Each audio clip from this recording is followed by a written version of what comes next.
네, 성도 여러분 안녕하십니까? 오늘 이렇게 제 11장 그리스도 안에서 자라남 두 번째 성경 공부를 하기 위해서 각자 자리에 오신 여러분들을 진심으로 환영합니다.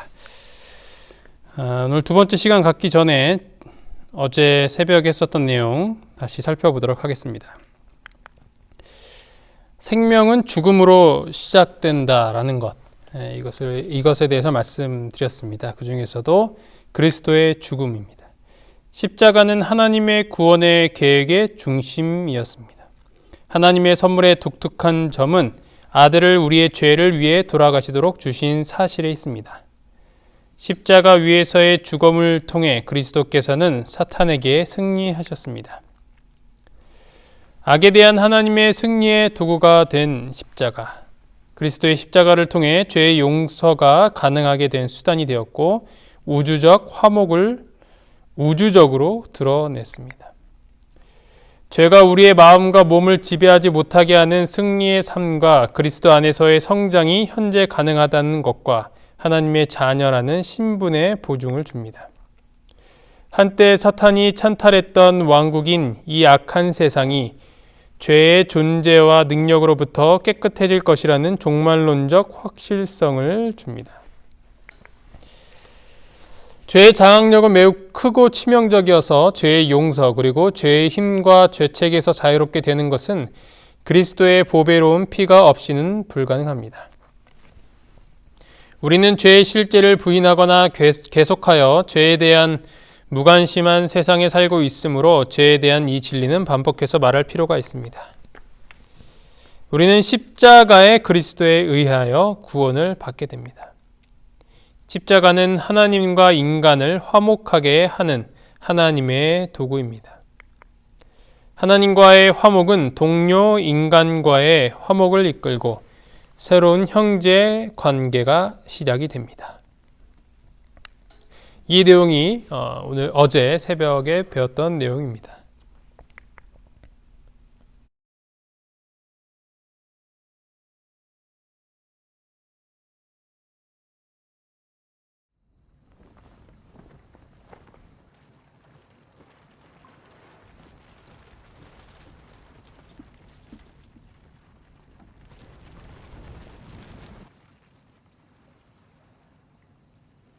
김돌선과 황보만은 가져왔는가?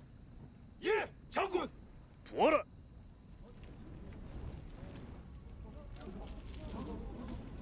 웃지 않고 뭐하느냐? 부어라! 예!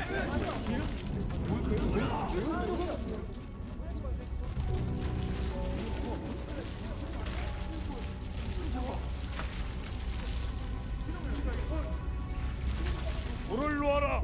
예! 장군! 무릎을 세워라! 장군!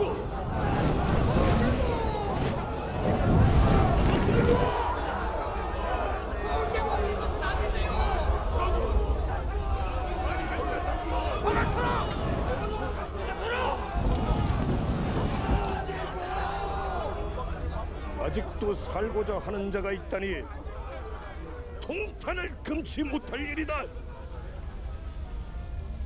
우리는 죽음을 피할 수 없다. 정령 싸움을 피하는 것이 우리가 사는 길이냐? 육지라고 무사할 듯 싶으냐? 똑똑히 봐라. 나는 바다에서 죽고자 이곳을 불태운다. 더 이상 살 곳도 물러설 곳도 없다. 목숨에 기대지 마라. 살고자 하면 필히 죽을 것이고 또한 죽고자 하면 살 것이니 병법에 이르기를 한 사람이 길목을 잘 지키면은 천명의 적도 떨게 할 수 있다 하였다. 바로 지금 우리가 처한 형국을 두고 하는 말 아니더냐?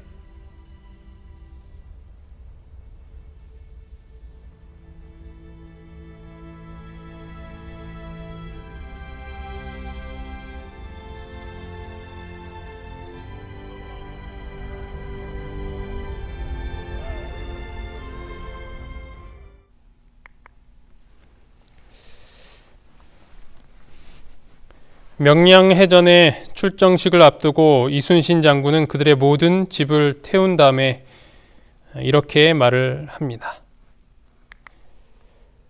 살고자 하면 필히 죽을 것이고 또한 죽고자 하면 살 것이니.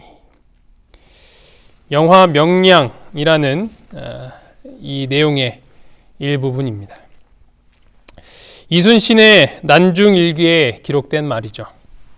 명량해전 전날 여러 장수들을 모아서 결의를 다진 것입니다. 영화처럼 실제로 집을 태웠는지는 잘 모르겠습니다. 이순신 장군의 결의를 다지는 정말 유명한 그런 말이라고 할 수 있겠죠. 성경에서도 이와 비슷한 말이 나옵니다. 누구든지 자기 목숨을 구원하고자 하면 잃을 것이요 누구든지 나와 복음을 위하여 자기 목숨을 잃으면 구원하리라.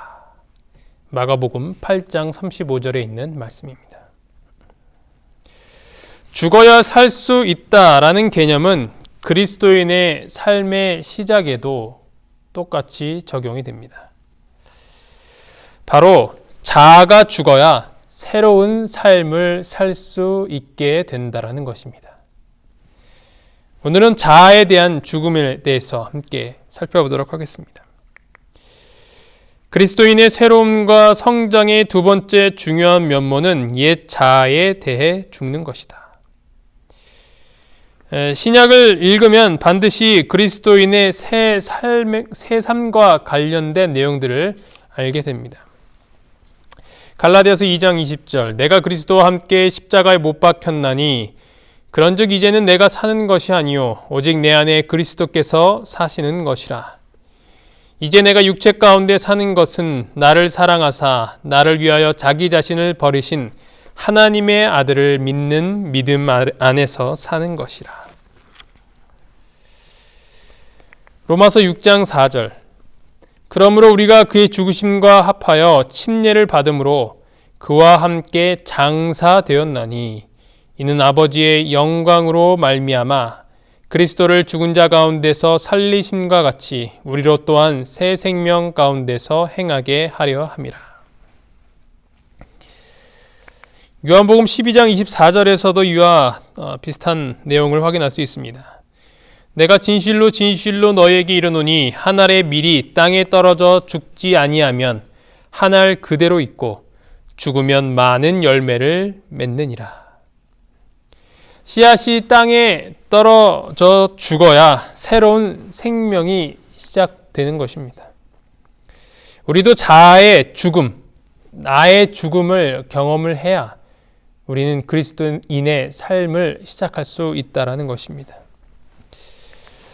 그러므로 그리스도의 인생에는 출생이 아니라 죽음으로 시작하는 것입니다. 자아가 죽기까지, 자아가 십자가에 못 박히기까지 전혀 시작이 있을 수 없는 것입니다. 고린도후서 5장 17절 그런즉 누구든지 그리스도 안에 있으면 새로운 피조물이라. 이전 것은 지나갔으니 보라 새 것이 되었도다. 이 새로운 피조물이 되기 위해서 우리는 먼저 죽어야 한다는 것입니다. 로마서 6장 3절 무릇 그리스도 예수와 합하여 침례를 받은 우리는 그의 죽으심과 합하여 침례를 받은 줄을 알지 못하느냐. 우리가 죽어야 침례를 받아야 그리스도인으로 거듭날 수 있다는 것입니다. 시대의 소망 172페이지에 있는 말씀입니다. 그리스도인의 생애는 옛 것을 변경하고 개량하는 것이 아니라 본성을 변화시키는 것이다. 자신과 죄에 대하여는 죽고 전적으로 새로운 생명이 나오는 것이다. 이런 변화는 성령의 효과적인 역사에 의해서만 이루어질 수 있다. 먼저 죽어야지 이 모든 일들이 일어날 수 있다는 것입니다. 자신과 죄에 대하여서 죽는 경험을 해야 우리는 새로운 생명을 가질 수 있다라는 말입니다. 침례는 상징적으로 새 생명의 문을 열고 그리스도 안에서 자라도록 명합니다. 예수를 구주와 주님으로 받아들이는 자에게는 무슨 일인가가 일어나게 되는 것입니다. 겁이 잔뜩 들린 채 그가 호언장담했던 외침과 상관없이 예수님을 배반하였던 베드로는 주님을 위하여 복음을 용기 있게 끝까지 전하게 됩니다. 교회를 핍박하던 바울은 교회를 세우는 자로 변화되었습니다. 죄를 사랑했던 자는 그 죄를 무엇보다도 증오하게 되고, 나만 사랑했던 자는 형제를 자기보다도 더 사랑하게 되는 것입니다. 이것이 바로 자아가 죽는 경험인 것입니다. 마태복음 16장 24절, 이에 예수께서 제자들에게 이르시되 누구든지 나를 따라오려거든 자기를 부인하고 자기 십자가를 지고 나를 따를 것이니라. 자기를 부인하는 자가 예수님을 따를 수 있고 그분의 제자가 될 수 있다라는 말입니다.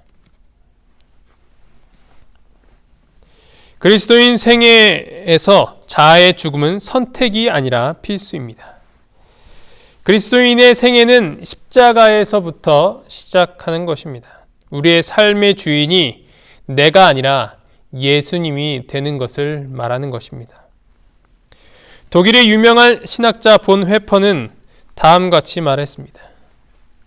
만약 기독교가 제자의 신분에 대해 진지한 자세를 갖는 일을 중지했다면 복음은 값비싼 대가를 치르는 것도 아니며 일반적인 생존과 그리스도인 생존 사이에 구별할 수 없는 정신적 고향으로 희석시켰다면 우리는 십자가를 일반적으로 매일 당하는 비운으로 볼 수밖에 없을 것이며 생애의 시련과 고생 중에 하나로 볼 수밖에 없을 것이다.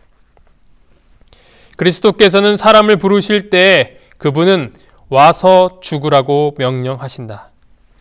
그것은 매번 동일한 죽음, 곧 예수 그리스도 안에서의 죽음, 그분의 부르심에 옛 사람이 죽는 죽음이다. 우리 모두 옛 나의 모습에 그 모든 것들을 십자가에 못 박고 오직 예수님만 사는 삶을 살게 되기를 간절히 바랍니다. 새 생애를 삶. 죽음으로 끝났다면 아무것도 아닙니다. 죽는 이유는 무엇입니까? 새로운 삶을 살기 위함입니다. 구원받은 자는 새로운 삶을 살아야 하고 그러한 삶을 살게 되는 것입니다. 에베소서 1장 7절의 말씀, 우리는 그리스도 안에서 그의 은혜의 풍성함을 따라 그의 피로 말미암아 속량 곧 죄사함을 받았느니라. 2장 8절 9절, 너희는 그 은혜에 의하여 믿음으로 말미암아 구원을 받았으니 이것은 너희에게서 난 것이 아니요 하나님의 선물이라. 행위에서 난 것이 아니니 이는 누구든지 자랑하지 못하게 함이라. 주님께서 주시는 구원은 선물이라는 것이죠. 은혜에 전적으로 의지하는 것입니다. 그러나 그것만으로 끝나서는 안 된다라는 것입니다. 그것이 바로 시작이 되어야 한다라는 것입니다. 믿음으로 말미암는 구원의 은혜는 값없이 받았지만 회개와 순종의 생애가 없는 값싼 은혜를 의미하지 않는다. 회개와 순종의 생애가 없는 그런 삶은 우리를 구원하도록 하신 그 은혜가 값싼 것으로 전락될 수 있다라는 것입니다. 본의 번은 다시 이러한 말을 했습니다. 값싼 은혜는 회개 없는 용서를, 교회에 훈육 없는 침례를, 고백 없는 성찬식을, 개인적인 고백 없는 사죄를 설교한다. 값싼 은혜는 제자됨이 없는 은혜, 십자가가 없는 은혜, 살아계시고 성육신하신 예수 그리스도가 없는 은혜이다. 값싼 은혜는 아무런 삶의 변화를 이끌지 못한다라는 것입니다. 사람을 부르실 때 예수님께서는 그가 져야 할 십자가를 주십니다. 우리 모두는 그 십자가를 지고 예수님을 따라야 하는 것입니다. 고린도전서 15장 10절 그러나 내가 나된 것은 하나님의 은혜로 된 것이니 내게 주신 그의 은혜가 헛되지 아니하며 내가 모든 사도보다 더 많이 수고하였으나 내가 한 것이 아니요 오직 나와 함께 하신 하나님의 은혜로라. 이 은혜는 바울을 변화시켰고 그는 많은 수고를 하게 되었던 것입니다. 이것이 그리스도인의 삶인 것입니다. 그 은혜의 값이 너무나도 크기 때문에 가만히 있을 수는 없게 되는 것입니다. 이전과는 다른 삶을 살라는 요구를 받게 되며 그 말씀에 순종하게 되는 것입니다. 새로운 삶을 살게 되는 것, 이것이 바로 그리스도인의 삶인 것입니다. 바울은 성령의 열매가 채워진 삶을 살기 위하여 은혜를 받았다. 고린도후서 6장 1절 우리가 하나님과 함께 일하는 자로서 너희를 권하노니 하나님의 은혜를 헛되이 받지 말라. 이 하나님의 은혜를 헛되이 받지 않는 우리 모두가 되기를 간절히 바랍니다. 하나님의 은혜로 말미암아 그분의 가족이 되면 우리는 그분의 놀라운 은혜의 능력을 통해 하나님의 사랑의 열매를 맺으며 그 가족 안에서 살게 되는 것입니다. 그러므로 그리스도 안에서 자라나는 것은 매일 그리스도의 뜻을 반영하며 그리스도의 길을 걷게 되도록 성숙한 성장을 하는 것입니다. 그러면 그리스도 안에서 자라나는 성숙한 모습은 어떠한 모습인지 오늘 화요일 저녁 예배를 통하여서 함께 살펴보도록 하겠습니다. 기도하시겠습니다.